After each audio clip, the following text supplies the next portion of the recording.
Hi guys, in this video I'm gonna be sharing with you 4 tips you can actually use to improve your art. So without any further ado, let's get started. So number 1, draw every day. Now this might sound cliche, so let me explain. This was my first drawing I did back in October of 2019, and these are some of my recent drawings.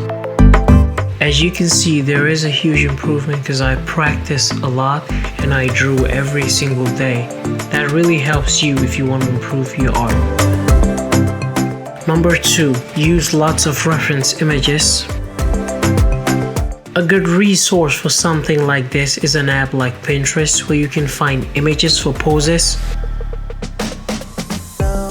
Then you can use an app like Procreate to break it down into shapes so you can better understand the anatomy of the image. Okay, and number 3, copy other artists you admire.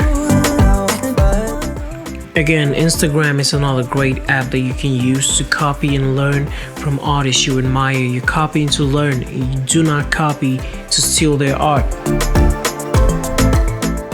And last but not least, be patient.